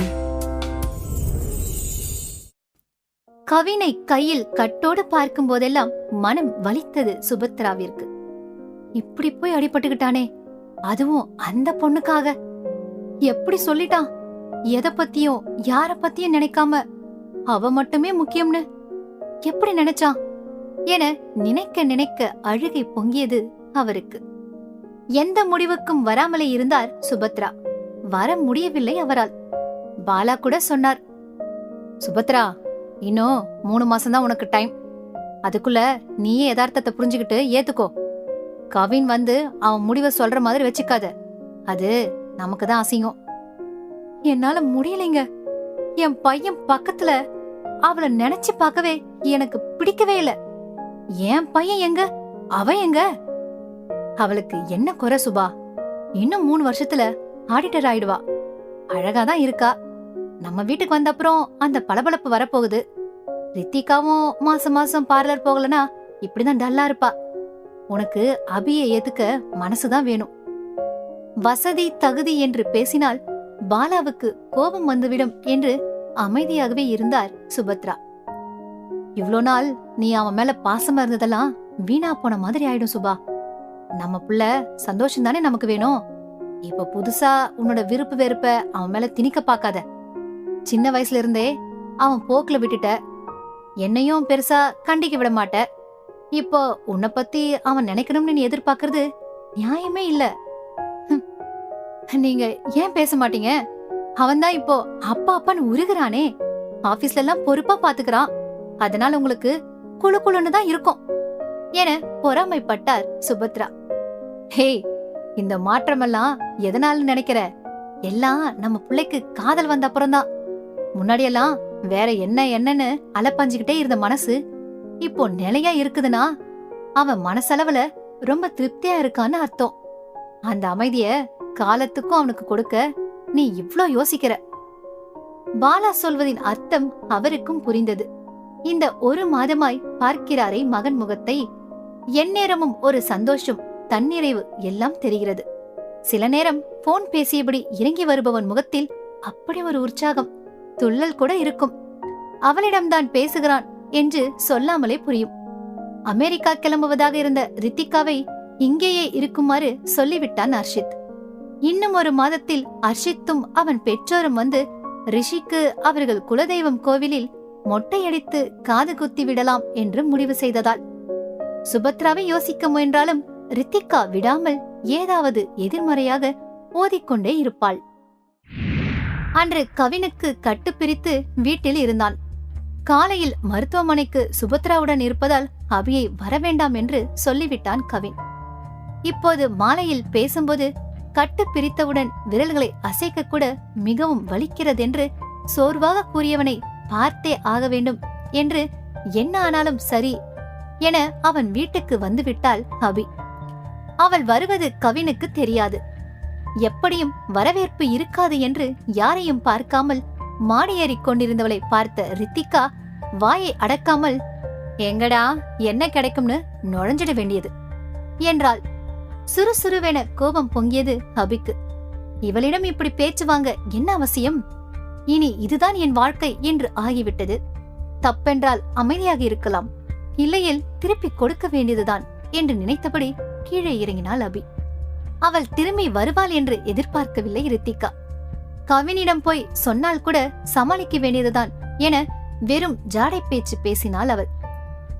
என்னதானே சொன்ன, என்கிட்ட நேராவே சொல்லு என்றாள் அபி. கவினிடம் யார் திட்டு வாங்குவது என்று, என் வீடு, ஏன் இஷ்டம், என்ன வேணா பேசுவேன், உங்ககிட்ட பேச வேண்டிய அவசியம் எனக்கில்ல என கூறினாள் ரித்திகா. இது உன் வீடா? நல்ல ஜோக். உன்னை கல்யாணம் பண்ணி கொடுத்தாச்சே, இனி இது எங்க வீடு, புரியுதா? நீ கெஸ்ட் மட்டும்தான். வந்து மாச கணக்குல தங்கியிருந்தா உனக்கு உரிமை இருக்குன்னு நினைக்க கூடாது என அபி கூறவும் அதிர்ச்சியாகி, இன்னும் என் அண்ணனை கல்யாணம் கூட பண்ணிக்கல, நீ பண்ணிக்கவும் முடியாது, எங்க அம்மா விடமாட்டாங்க, அதனால நீ ஓவரா ஆடாத என்றால் அவளும் விடாமல். அத என் மாமியார்கிட்ட நான் பேசிக்கிறேன், நான் சொல்லலாமா வேண்டாமான்னு உங்க அண்ணனை கூப்பிடு, கேக்கலாம் என கண்ணடித்தாள் அபி. உள்ளுக்குள் சுபத்ரா வந்தால் என்ன சொல்வது என்று கொஞ்சம் பயமாக தான் இருந்தது. ஆனால் இந்த கொசுவை சும்மா விட அவளுக்கு மனதில்லை. கவினை சொன்னவுடன் பதில் பேசாமல் முறைத்துக் கொண்டே போனாள் ரித்திகா. இது கூட நல்லா இருக்குதே என சிரிப்பு வந்தது அபிக்கு. இதைதான் கொண்டவன் கூட இருந்தால் கூரையில் ஏறி சண்டைக்கு போகலாம் என்று சொல்வாங்க போல என்று சிரித்துக்கொண்டே கவினின் அறைக்கு சென்றாள் அபி. ஏ அபி, என்ன திடீர் விசிட்? அம்மாவை பாத்தியா கீழே என்றான் கவின். அவளை பார்த்து சந்தோஷப்பட்டாலும் அவனின் கேள்வியில் அவனின் மனம் புரிந்தது. சிரித்துக்கொண்டே, இல்ல இல்ல, என் நாத்தனாரோ நானும் தான் லைட்டா வரிசிக்கிட்டோம் என்று நடந்ததை சொன்னாள் அபி. திருந்தவே மாட்டாளா ரித்தி? நான் போய் கேக்குறேன் என்று எழப்போனவனை தடுத்து, உங்க சப்போர்ட் எனக்கு தான் ஃபுல்லான்னு தெரிஞ்சு அவங்களே போயிட்டாங்க, நீங்க எதுவும் கேட்க வேண்டாம், அடிக்கடி கோபப்பட்டா அந்த கோபத்துக்கு மரியாதை இல்லாம போயிடும் ரொம்ப கோவப்படுவீங்கன்னு பயம் இருந்தாதான் நல்லது என அவள் கூறவும், நீ இவ்ளோ கேடி பொண்ணா, தெரியாத எனக்கு என ஆச்சரியப்படுவது போல் அவளை சீண்டினான். என்ன பண்றது, வரப்போற இடத்துக்கு ஏத்த மாதிரி நடந்துக்கணுமே என விளையாட்டாக தான் சொன்னாள் அபி. சற்று சீரியஸ் ஆகிவிட்டான் கவின். சாரிடா, ரொம்ப ஹர்ட் ஆயிட்டியா என வருத்தமாக கேட்டவனை பார்த்து புன்னகைத்தவள், கோவம் வந்துச்சுதான், அப்புறம் நீங்க எனக்கு இவ்ளோ இம்பார்ட்டன்ஸ் கொடுக்கும்போது எனக்கு என்ன கவலை, அந்த தைரியத்துலதான் கொஞ்சம் பேசினேன். ஹீரோவோட ஹெல்ப் தேவைப்படுற நேரத்துல கண்டிப்பா கேக்குறேன், டோன்ட் வரி என கூறவும், ஆர் யூ ஷியர்டா கண்ணம்மா? 100% என அவர்கள் பேசிக் கொண்டிருக்கும் போது சுபத்ராவிடம் சென்று ரித்திகா பொரிந்து தள்ளினாள். எவ்வளவு திமிருமா அவளுக்கு, எங்கிட்டே வந்து இது அவ வீடுன்னு சொல்றா, அவள சும்மா விட மாட்டோமா, எல்லாம் இந்த அண்ணனாலதாமா என அவள் பொரிந்து தள்ளவும், அவன் கொடுக்கிற இடம்தான், இல்லனா இப்படி பேச முடியாதே என சுபத்ராவும் பதிலுக்கு பதில் கூறிக்கொண்டிருந்தார். கவினிடம் பேசிக் கொண்டிருந்து விட்டு கிளம்பினாள் அபி. கவினை கீழே வர வேண்டாம் என்று புஜபலம் காட்டி சிரித்தாள் அவள். அவனும் சிரித்துக்கொண்டே தம்ஸ் அப் காட்டினான். அம்மா, அவ வரா, இப்போ நீ கண்டிப்பா கேட்கணும் என்று சுபத்ராவை இழுத்து வந்தாள் ரித்திகா. ஹேய் நில்லு என அதட்டினார் சுபத்ரா. காதில் வாங்காதது போல் போய்கொண்டே இருந்தாள் அபி. சொல்லிக்கிட்டே இருக்க, போய்கிட்டே இருக்க. ஹேய் அபி, உனக்கு அவ்வளோ திமிரா? டக்கென்று நின்றவள், ஹேய் அபின்னு சொன்னாலும் என் பேரை சொன்னதாலதான் நின்ன, அடுத்த தடவை இந்த ஏய கட் பண்ணிடுங்க என்றால் நிமிர்வாக. உனக்கு எதுக்கடி நான் மரியாதை தரணும்? என் பொண்ணுகிட்ட உன் வீடுன்னு சொன்னியாமே, நீ கட்னியா இல்ல உங்க அப்பா காசு போட்டு கட்டினாரா என படு நக்கலாக கேட்டார் சுபத்ரா. இது போல் எல்லாம் வரும் என்று எதிர்பார்த்துதானே கவினை வரவேண்டாம் என்றால் கொஞ்சம் கூட அசரவில்லை அபி. உங்களுக்கு இந்த வீட்ல என்ன மரியாதை இருக்கோ அதே மரியாதை தான் எனக்கு வரும். வேணும், இத உங்க நாத்தனார் வீடுன்னு சொல்லுவீங்களா இல்ல உங்க வீடுன்னு சொல்லுவீங்களா? நீங்க உங்க நாத்தனார் வீடுன்னு ஒத்துக்கிட்டா நானும் ஒத்துக்கிறேன், சிம்பிள் என்று தோலை குலுக்கினாள் அபி. அப்புறம் அந்த கடைசி கேள்வி, நாங்க கட்டலதான், ஆனா திரும்ப திரும்ப இதே சொன்னா கல்யாணத்துக்கு அப்புறம் உங்க பிள்ளைய ஒரு வீடு கட்ட சொல்லி அங்க போயிடுறோம், அப்போ நான் என் வீடுன்னு சொல்லிக்கலாம் தானே? என்ன சொன்னால் அவர் எப்படி யோசிப்பார் என்று தெரிந்து பிடிக்காவிட்டாலும் பேசிவிட்டாள் அபி. அவளின் அதிரடியில் உன் மகன் என் கையில் என்று சொல்லாமல் சொல்லும் அவளின் கர்வத்தில் உறைந்து அதிர்ந்து நின்றார் சுபத்ரா. இவள் கூப்பிட்டால் அவன் போய்விடுவானே. அவரின் அதிர்ந்த தோற்றம் கஷ்டமாக இருந்தாலும் என்ன பிரச்சனை வந்தாலும் இவர்களுடன் தான் காலம் தள்ள வேண்டும் என்பதால் இது போன்ற நடத்தை தேவைதான் என்று நினைத்துக்கொண்டு வரேங்கத்த என்றவாறு கிளம்பினாள் அபி.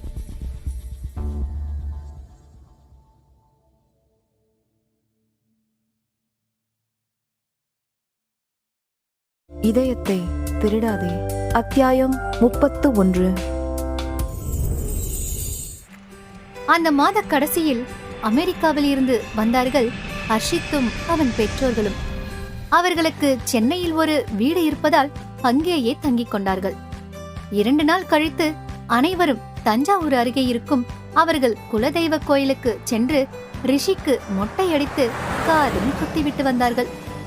கோவிலுக்கு ரித்திகா குடும்பத்தினர் தவிர கவின், பாலா, சுபத்ரா மட்டும்தான் வந்திருந்தனர். யாரையும் அலையவிட வேண்டாம் என்று சென்னை வந்த பின் ஒரு கெட் டுகெதர் போல ஏற்பாடு பண்ணினார்கள். வந்திருந்தவர்கள் எல்லாம் கிளம்பிய பின் முக்கியமான சொந்தங்கள் மட்டும் இருக்க கவினின் திருமண பேச்சு வந்தது. ஹர்ஷித்தின் அம்மா கல்யாணிதான் ஆரம்பித்தார். ஏ சுபத்ரா, பொண்ணு ஏதாவது பார்த்து வச்சிருந்தா இப்போ ரித்திகா இங்க இருக்கப்பவே கல்யாணத்தை முடிச்சிருக்கலாம்ல. இனி ஹர்ஷித்துக்கு எப்போ லாங் லீவ் எடுக்க வாய்ப்போ தெரியலையே என்றார் அவர். சுற்றி இருந்த கவினின் சித்தி, அத்தை எல்லோரும் அதையே சொல்லவும் கொஞ்ச நாளாகவே மனதில் போட்டு குழப்பிக் கொண்டும் வேறு வழி எதுவும் புலப்படாததாலோ, இல்லை கவின் மாறவே மாட்டான் என்று தெரிந்ததாலோ, இல்லை மகனுக்காக அவன் இஷ்டப்பட்டதை செய்துவிடும் சுபத்ராவின் குணமோ எது சொல்ல வைத்தது என்று தெரியாமல், ஆமா கல்யாணி, செஞ்சிட வேண்டியதுதான் சீக்கிரமே என்றார் அவர். கல்யாணம் செய்ய வேண்டும் என்றால் அபியை ஒத்துக்கொள்கிறாரா அம்மா என்று வேகமாக அம்மாவின் முகம் பார்த்தாள் ரித்திகா. என்ன ரித்திகா, உங்க அண்ணனுக்கு கல்யாணம் பண்ணணும் தானே சொன்னாங்க, நீ ஏன் இவ்ளோ ஷாக் ரியாக்ஷன் கொடுக்கற என்றார் ஆச்சரியமாக கல்யாணி. இல்ல அம்மா என்கிட்ட சொல்லவே இல்ல, அதான் வேற ஒண்ணு இல்ல என்று சமாளித்தாள் ரித்திகா.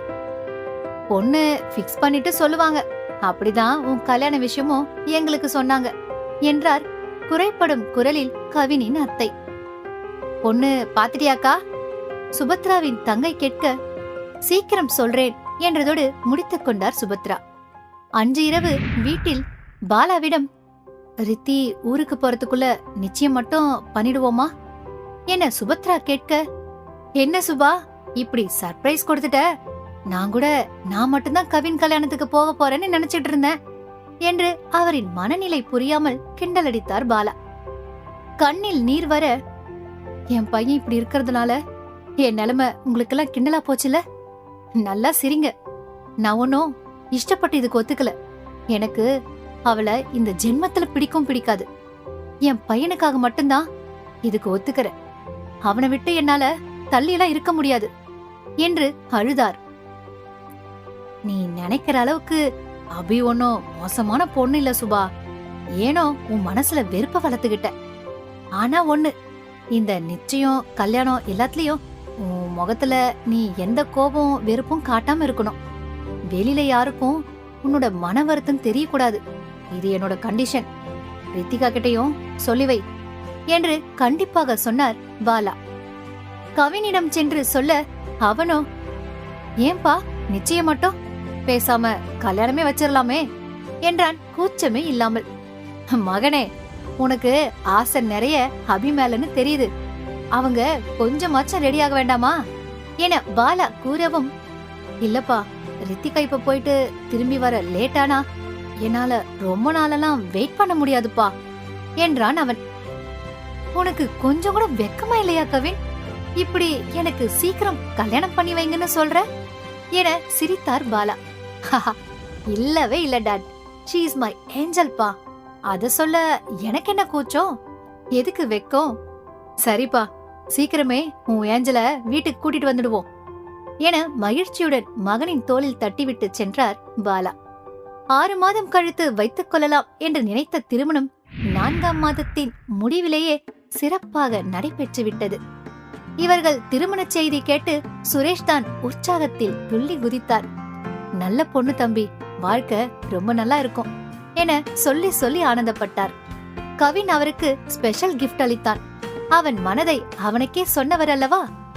அபியுடன் திருமணம் என்றதும் நான் வரமாட்டேன் என்றெல்லாம் குதித்த ரித்திகாவை, என் பையன் தான் எனக்கு முக்கியம், இப்ப வரலனா உங்க அண்ணன் அப்புறம் உனக்கு இல்ல, அண்ணன் வீடு மட்டுமில்ல பிறந்த வீடே இல்ல, அதை யோசிச்சுக்கிட்டு முடிவு பண்ணு என்று சுபத்ரா சொல்லிவிட, அம்மாவின் மகன் பைத்தியம் தெரிந்தவள் பாலா சொன்னது போல் கப் சிப் என்று வந்துவிட்டாள். நாத்தனார் முடிச்சு போட சொந்தங்கள் எல்லோரிடமும் காதல் திருமணம் என்று சொல்ல, அன்னைக்கு எங்க வீட்டு பங்கன்ல அப்போ முடிவுக்கு வந்துட்டீங்க, ஆனாலும் சொல்லாம கல்யாணத்துக்கெல்லாம் ரெடி பண்ணிட்டு சொல்றீங்க என்று கோபப்பட்டார் கல்யாணி.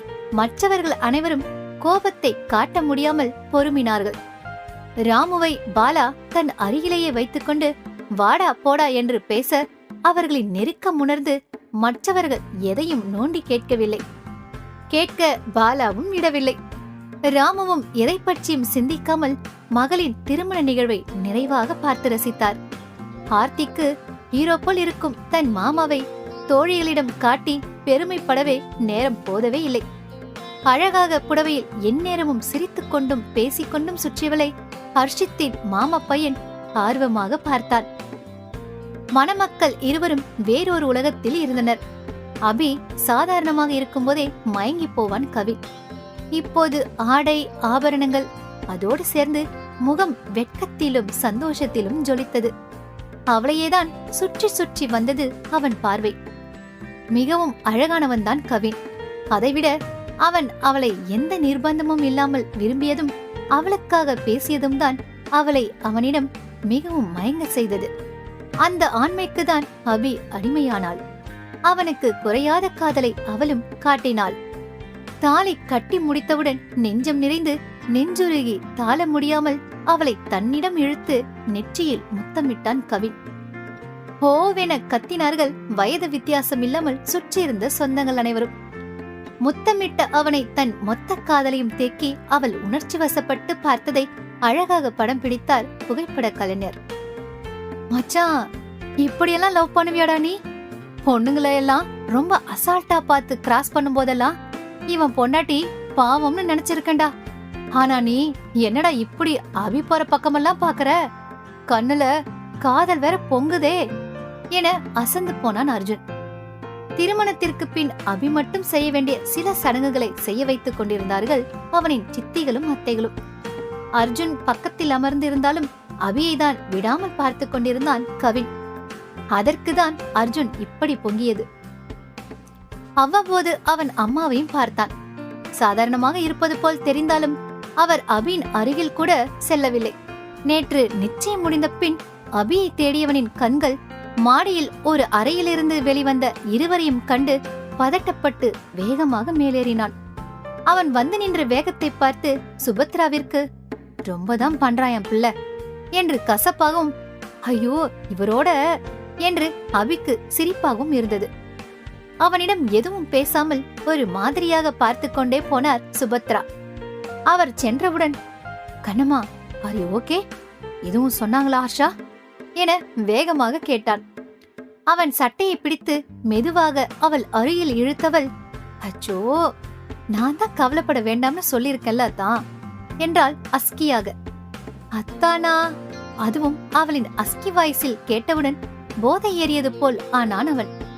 என்ன கண்ணம்மா, புதுசா அத்தானெல்லாம் சொல்ற?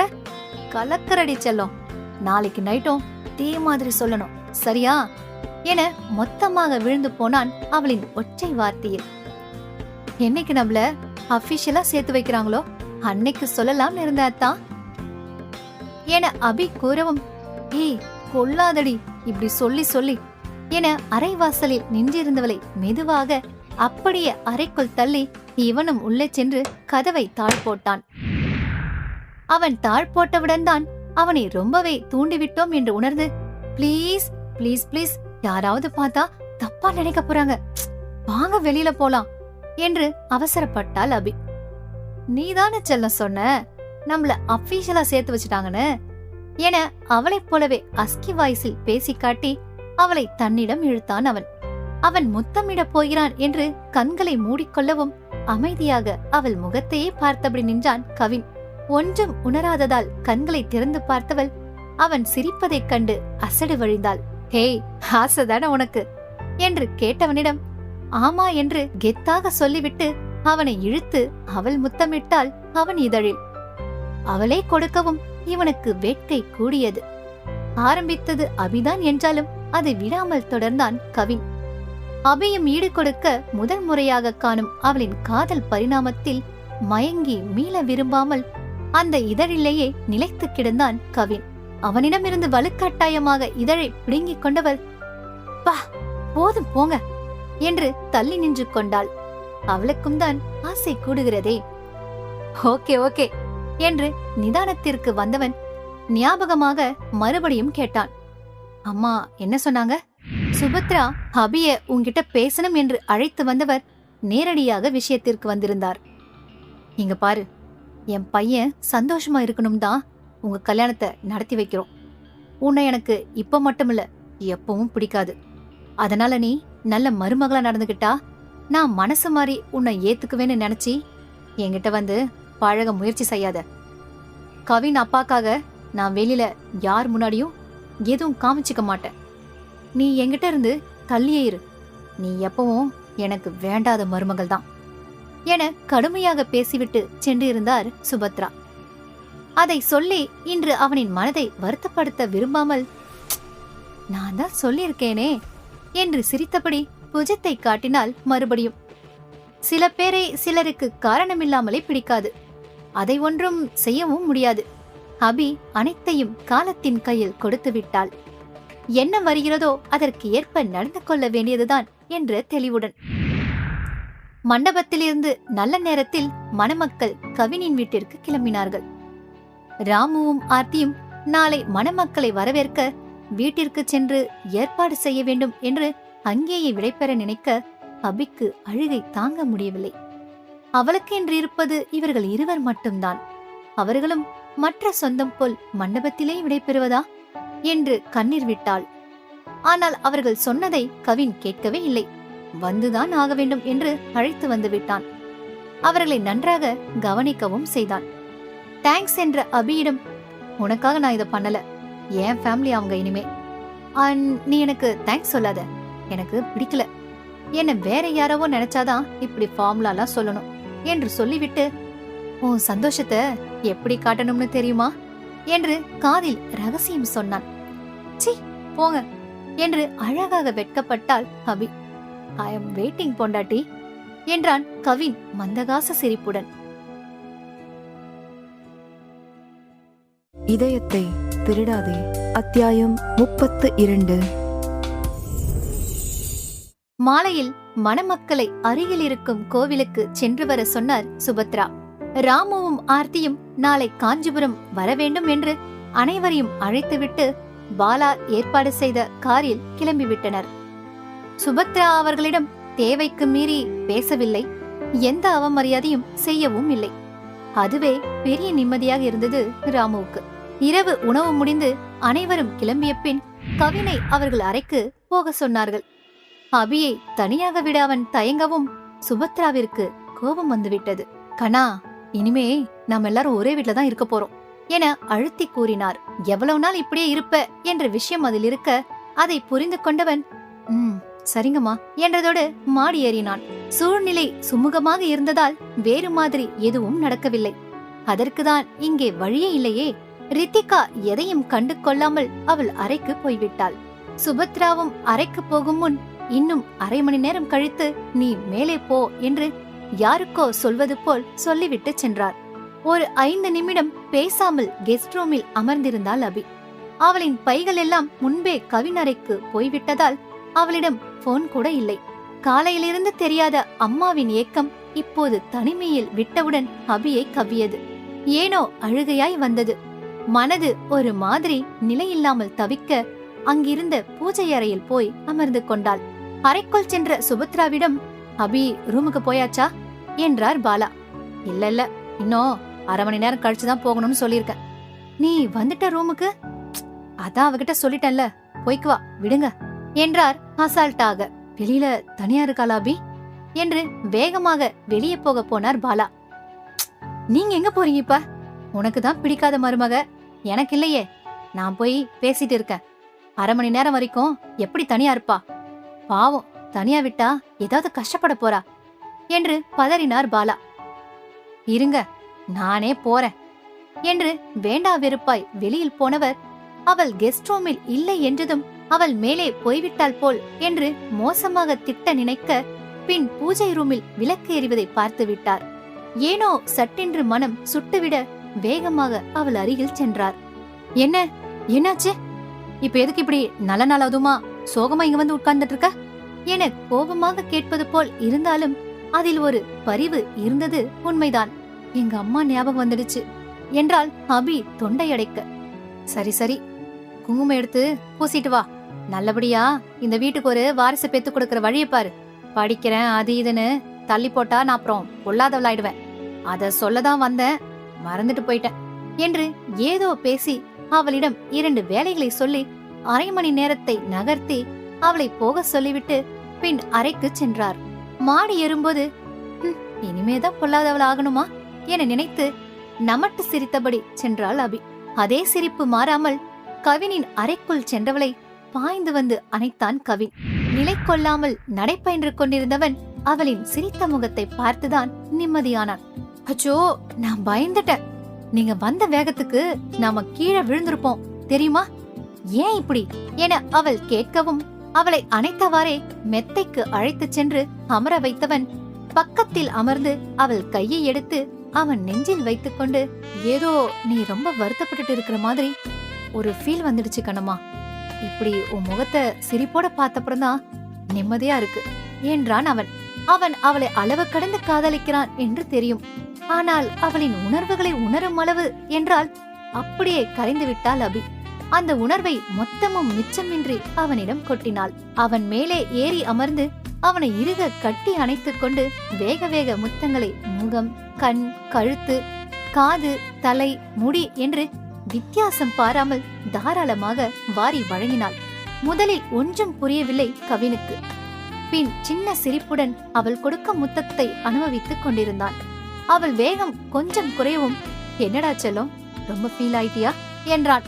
ஆமா என்று வெட்கப்பட்டு கொண்டே அவன் மடியிலிருந்து இறங்க முற்பட்டவளை, நான் ரொம்ப ஃபீல் ஆயிட்டேன் இப்போ, அத்தான்னு சொல்லு என்று குனிந்து அவள் தாடையிலிருந்து கழுத்து வரை கடித்து கடித்து கொஞ்சினான் அவன். கூசி சிலிர்த்தவள், இருங்க, இந்த தோடு வளையலெல்லாம் கழட்டிடுறேன் என்று இறங்க பார்க்க அவளை விடாமல் இப்படியே, என் மடியிலிருந்தே கழட்டு என்றான் அவன். அவன் முகம், குரல் எல்லாம் வேறு விதமான உணர்வை பிரதிபலிக்க அவனை பார்க்கவே அவளுக்கு உச்சமாக இருந்தது. அவன் கை அவள் உடலெங்கும் பயணித்தது. உணர்வின் பிடியில் சிக்கிக் கொண்ட அவளும் என்ன செய்தோம், எப்படி செய்தோம் என்று தெரியாமலேயே நகைகளை கழட்டியிருந்தாள். போய் வச்சிட்டு வர என்று மெதுவாக சொல்லியபடி அவன் மடியிலிருந்து இறங்க அவள் புடவை மொத்தமும் கழண்டு அவள் காலடியில் விழுந்தது. வேகமாக குனிந்து பார்த்தால் முந்தானையோ அவன் கையில். அச்சுச்சோ, அவரு பின்னெல்லாம் கழறது கூடமா தெரியாம இருந்திருக்க, கடவுளே என்று வேகமாக அவனுக்கு முதுகு காட்டி நின்றாள் அபி. ஹஹா என அவள் முகத்தில் வந்து போன பாவனையை பார்த்து சிரித்தவன் நகைகளை அவளிடம் இருந்து வாங்கி பத்திரமாக வைத்துவிட்டு வந்து அவளை பின்னிருந்து அணைத்தான். அபி என்று குழைந்தவன் மெதுவாக அணைத்தபடியே அவளின் இடையில் அழுத்தி பிடித்தான். உணர்ச்சி வேகத்தில் அவன் நெஞ்சின் மேல் சாய்ந்தாள் அபி. அவன் கைகள் ஊர்ந்தும் அழுத்தியும் தடவியும் அவளின் பலத்தை எல்லாம் குறைத்தது. அவன் நெஞ்சில் தொய்ந்தவளை கையில் அள்ளியவன் அவளை மெதுவாக மெத்தையில் விட்டான். இரவு விளக்கை ஒளிரவிட்டு சட்டையை கழட்டும் அவனை ஆசையோடு பார்த்தாள் அபி. இவள் அவனை ரசிப்பதை அவன் பார்த்து அவன் சிரித்ததும் டக்கென்று ஒருகளித்துக் கொண்டாள் வெட்கத்தில். அவளின் பின்னே வந்து படுத்தவன் அவளை இழுத்து தன்மேல் போட்டுக்கொண்டு, கிஸ்மி அபி என்றான். சட்டை இல்லாத அவன் மார்பெங்கும் முத்தமிட்டாள் அபி. அதற்கு மேல் தாங்காதவனாய் அவளை தனக்கு கீழ் கொண்டு வந்தவன் அவளை மொத்தமாக கொள்ளையடித்தான். சில மாத காதல்தான், ஆனால் கவின் அவள் மீது காட்டும் வேகம், மோகம், தாபம் எல்லாம் ஏதோ ஜென்ம ஜென்மமாக அவளுக்காகவே காத்திருந்தவன் போல் கொண்டாடி தீர்த்தான் அவளை. அவள் மீது அவனுக்கு இருக்கும் காதலை ஒரே ராத்திரியில் காட்டிவிடும் வேகத்தில் இருந்தவனை அவளின் இணக்கம் இன்னும் ஏத்திவிட்டது. தலைக்கோதி தலைக்கோதி அவனை ஆசுவாசப்படுத்த அவள் நினைக்க அது இன்னும் அவனை மோகவேறி ஏற்றியது. சற்று நேரத்தில் எல்லாம் அவளின் இணக்கம் குறைந்து அவளின் களைப்பு அவனுக்கு தெரிய அவளை விட்டு விலகி, லவ் யூ கண்ணம்மா என்று அவளின் தலைக்கோதி தன் கைவளைவில் வைத்து, தூங்குடா என்றான் அவன். அவனுக்கு ஆசை இருந்தாலும் தன்னை தான் சொல்லாமலே தெரிந்து கொண்டவன் மீது காதல் பொங்கியது அபிக்கு. லவ் யூ அத்தா என்றாள் அவளும். மறுநாள் காலை தாமதமாக எழுந்தால் சுபத்ரா ஏதாவது சொல்லிவிடக் கூடும் என்று அரைக்குறையாக தூங்கியவள் 5:30 மணிக்கெல்லாம் எழுந்துவிட்டாள். எழுந்தவுடன் பக்கத்தில் பார்த்தால் ஆளை காணோம். கடவுளே, இன்னும் சீக்கிரம் எழுந்துக்கணுமா என்று பயந்து போனாள் அபி. இவள் எழுந்த அரவம் கேட்டு பால்கனியிலிருந்து உள்ளே வந்தான் கவி. சாரிங்க, நான் லேட்டா என்றாள் சங்கடமாக. சேச்சே இல்லடா, எனக்கு தூக்கம் வரல, அதான் எழுந்து குளிச்சிட்டு உனக்காக வெயிட் பண்றேன். நீ இன்னும் கொஞ்ச நேரம் தூங்குறதுனா கூட ஓகேதான் என்றான் கவி. இல்ல இல்ல, நான் குளிச்சிட்டு வந்துடுறேன் என்று வேகமாக குளித்துவிட்டு நைட்டியுடன் வந்தவள் அவன் முன் உடை மாற்ற வெட்கப்பட்டாள். அடடா, வெட்கமா என் கண்ணம்மாவுக்கு? இன்னைக்கு ஓகே, நான் பால்கனிக்கு போறேன், சீக்கிரம் பழகிக்கோ எல்லாத்தையும் என்று கண்ணடித்தான் அவன். அப்படியும் அவள் புடவை கட்டும் முன் உள்ளே வந்து அவனுக்கு வேண்டியதெல்லாம் பெற்றுக்கொண்டுதான் விட்டான் அவளை. அவள் புடவை கட்டுவதை அங்கேயே அமர்ந்து ரசித்துக் கொண்டு அவளை சீண்டி வம்பிழுத்துக் கொண்டே இருந்தான். அவள் கீழே போக அவனும் கூட வந்தான். நீங்க எங்க வரீங்க என அவள் கேட்கும். கல்யாணத்துக்கு முன்னாடியே உன் கூட ஸ்பெண்ட் பண்ற இந்த மார்னிங் டைமை நான் மிஸ் பண்ண மாட்டேன். இப்போ எப்படி விடுவேன் கண்ணம்மா? ஆனா இப்பதான் நான் உங்க கூடவே இருக்க போறேனே. இப்படி என்ன ரொம்ப சுத்தி வந்தீங்கன்னா சீக்கிரம் நான் உங்களுக்கு போர் அடிச்சிடுவேன். என் மேல இருக்கிற அட்ராக்ஷன் எல்லாம் அப்புறம் ரொம்ப சீக்கிரம் போக போது பாருங்க என்று மிரட்டினாள் அபி. வாய்ப்பே இல்ல உன்னை பார்த்த நாள்ல இருந்து நான் கண் முழிக்கும் போதே உன் ஞாபகம் தான் வரும். அதே மாதிரி நான் தூங்க போகும்போதும் நான் நினைக்கிறது உன்னதான். நேத்து ராத்திரி ஃபுல்லா என் கைக்குள்ளதான் இருந்தேன். அப்படி பார்த்தா நான் இன்னைக்கு காலையில உன் கூட வர தேவையில்ல தானே? ஆனா அப்படி தோணலையே. எனக்கு தெரிஞ்சு உன் மேல எனக்கு இருக்கிறது நீயும் நானும் இருக்கிற வரைக்கும் இருக்கும். என் இதயம் உனக்குள்ளதான் துடிக்குது. நான் வெறும் உடம்புதான் கண்ணம்மா. அதனால நீ இல்லனா நான் இல்ல என அந்த அழகான விடியலில் தன் உணர்வோடும் மட்டுமின்றி உடலாலும் அவனுடன் கலந்து அவன் வாழ்வை நிறைக்க வந்த அபியை நெஞ்சில் நிறைந்த காதலுடன் ரசித்தான் கவின்.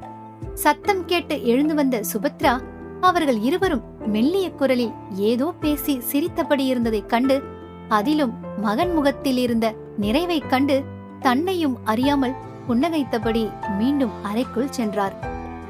என்னாச்சு என்றார் அப்போது எழுந்த பாலா. லவ் பேர்ட்ஸ் தொல்ல தாங்கல என்றார் சிரித்துக்கொண்டே சுபத்ரா.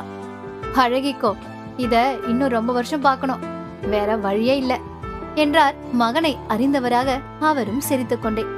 தனக்கு வந்தது வெறும் ஈர்ப்பு அல்ல, அவள் இல்லாமல் தான் இல்லை என்று புரிந்து கொண்டு எவ்வளவோ பிரச்சனை வந்தபோதும் தன் நிலையிலிருந்து மாறாமல் தன் காதலை நிரூபித்த கவின் காலமெல்லாம் இதேபோல் அபியை காதல் செய்து சிறப்பாக வாழட்டும்.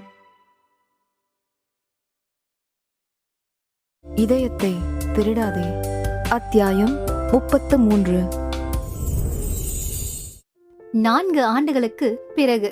ஹலோ என அபியும், நான் உங்க ஆபீஸ் வாசல்ல தான் இருக்கேன் கண்ணம்மா, வரியா என கவினும் கூற, சிரித்துக்கொண்டே தன் பெரிய வயிறுடன் மெதுவாக நடந்து வந்தவளை ரசித்துக் கொண்டே அவள் அருகில் சென்று அவள் ஹேண்ட்பேக்கை வாங்கினான் கவின். அபி இப்போது 7 மாத கர்ப்பம். போன வருடம் மெயின் எக்ஸாமில் தேர்ச்சி பெற்று இப்போது பாலாவின் ஆடிட்டர் நண்பரிடம் வேலை செய்கிறாள் அவள். தனியாக ஆபீஸ் போட்டு தருகிறேன் என்று கவின் அடம் பிடிக்கத்தான் செய்கிறான். ஆனால் அபிதான் அவனை 2வது குழந்தையும் பிறந்து ஒரு 2 வருடம் ஆன பின் என்றால் பெரிய பொறுப்பை எடுத்துக்கொள்ளலாம் என்று அடக்கி வைத்து இருக்கிறாள். முதல் குழந்தையை தள்ளி போட வேண்டாம் என்று இருந்ததில் முதல் திருமண நாளுக்கே அவர்கள் கையில் இருந்தான் அவர்கள் மகன். உங்களுக்கு என் ஷெட்யூல் மறக்கவே மறக்காதா என ஆச்சரியமாக கேட்டாள் அபி. இன்று வர தாமதமாகும் என்று சொல்லி நானே பார்த்துக் கொள்கிறேன் என்றும் சொல்லியிருந்தாள். முடிந்தவரை அபியை பிக்கப் அண்ட் டிராப் கவின் தான் செய்வான். அவனா கேட்பான்.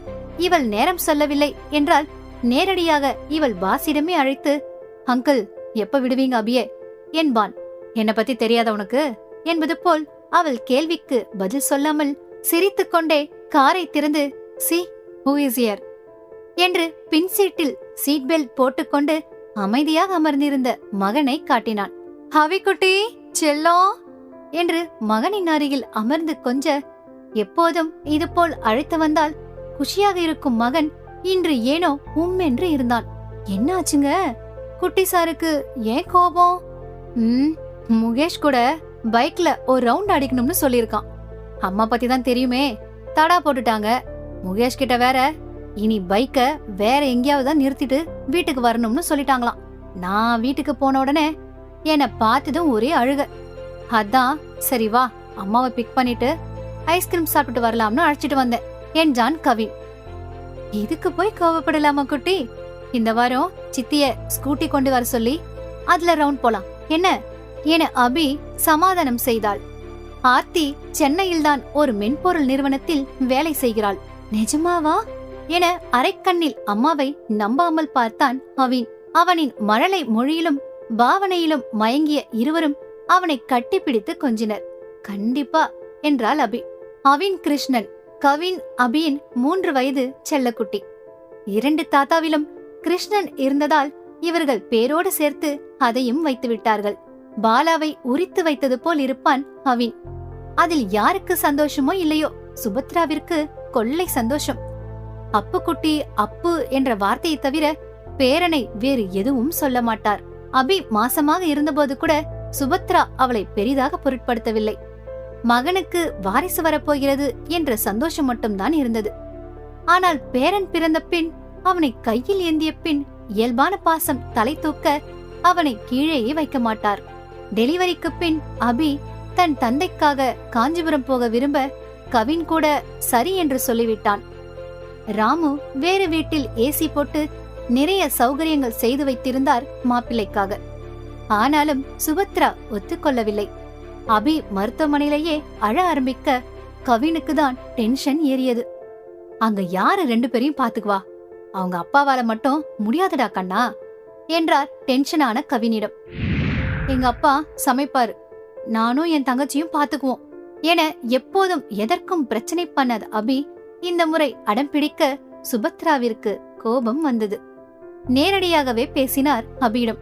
உனக்கு தெரியாது, தனியா எல்லாம் சமாளிக்கிறது ரொம்ப கஷ்டம். தன்னை கர்ப்பமாக இருந்தபோது கண்டுக்க கூட இல்லை என்று கோபம் வர, இவ்வளவு நாள் நாங்களே தான் எங்களை பாத்துக்கிட்டோம், இனிமேலும் நாங்களே பாத்துக்குவோம் என்றால் கோபமாக. அப்போ பிள்ளை உன் வயித்துக்குள்ள இருந்துச்சு, என் பிள்ளை உன்னை தாங்கினா. ஒரு ஆள் தாங்கினது போதும், இப்போ என் பேரன் வெளியே வந்தாச்சு, இனிமே என் பேரனை நான் தான் பாத்துக்குவேன், உன்னை அப்படிலாம் நான் விடமாட்டேன் என்று அவரும் அடம் பிடிக்க இரு தந்தைகளும் வெளியே ஓடிவிட்டனர். ஏதாவது ஒரு முடிவுக்கு வரட்டும் என்று. மா என்ற கவினிடம், சும்மா இருக்காண்ணா, அவ உடம்பு இப்போ நல்லா தேரணும், இப்போ உடம்ப கெடுத்துக்கிட்டா அப்புறம் திரும்ப பழைய நிலைக்கு வராது, உங்களுக்கு அதெல்லாம் புரியாது, பெரியவங்க சொல்றத கேளுங்க என்று அதட்டிவிட்டு, எனக்கு தெரியும் இவ எதுக்கு இப்படி பண்றான்னு என வேகமாக வெளியே போய் ராமுவை அழைத்து வந்து அபியின் முன்னாடியே, இங்க பாருங்க, இன்னும் 1 மாசம் நீங்களும் ஆர்த்தியும் எங்க வீட்டுல தான் இருக்கணும், சரியா? சாக்கு போக்கெல்லாம் கிடையாது என்றார் சுபத்ரா. அனைவரின் முகமும் அகமும் மலர்ந்து போனது. அவின் பிறந்த பின் அவர்களுக்குள் இருந்த இறுக்கம் கொஞ்சம் இலகி ஓரளவிற்கு பேசும் அளவிற்கு வந்து நின்றது. இரவெல்லாம் கவின் குழந்தையை பார்த்து கொள்ளும் அழகில், உங்களை நம்பி 10 குழந்தை கூட பெத்துக்கலாம் போலத்தான் என்று உருகி போனாள் அபி. ராத்திரி முழுவதும் டயப்பர் மாத்துவதும் குழந்தையை அபியிடம் பசியார கொடுப்பதும் அதை முகச்சொலிப்பு இல்லாமல் செய்வதும் தான் அங்கே அவளை நெகிழ வைத்தது. அதான் இங்க வாங்களே என கிசுகிசுப்பாக அழைத்தால் விடியற்காலையில் அவினை கையில் வைத்து தூங்க வைத்துக் கொண்டிருந்தவனை, என்னமா ஏதோ ஹெல்ப் வேணுமா? ஐ லவ் யூ அத்தா என்று அவன் கன்னத்தை வன்மையாக கடித்தாள். ஹா, ஐ லவ் யூ சொல்லி முத்தம் கொடுப்பேன்னு நினைச்சா என்னடி கடிக்கிற? உங்க இந்த அப்பா ரோல் என்ன அப்படியே தலை குப்புற விழ வைக்குது உங்ககிட்ட. இப்பதான் உங்களை ரொம்ப ரொம்ப லவ் பண்றதா. நானும் அவினும் very lucky, we have the best, you are mine என்றால் கர்வமாக. ரொம்ப எமோஷனல் ஆகி என்னையும் டெம்ப் பண்ணாத கண்ணம்மா, குழந்தை பிறந்து 2 மாசம்தான் ஆகியிருக்கு, தூங்கு என்று அவளை தோளிலும் அவினை கையிலும் வைத்துக் கொண்டான் கவின்.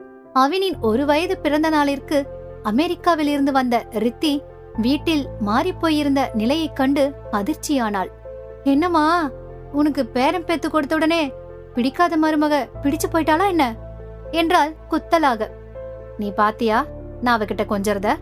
அதான் அவ குடும்பம் இவ்ளோ சகஜமா இங்க இருக்கிறத பார்த்தாலே தெரியுதே. அவினுக்கு இது அதுன்னு வேற பேசிக்கிறீங்க. அதேதான், அவ என் பேரனோட அம்மா. என் பேரனுக்காக நான் பேசித்தானே ஆகணும். நாங்க ஒரே வீட்டுலதான் இருப்போம்.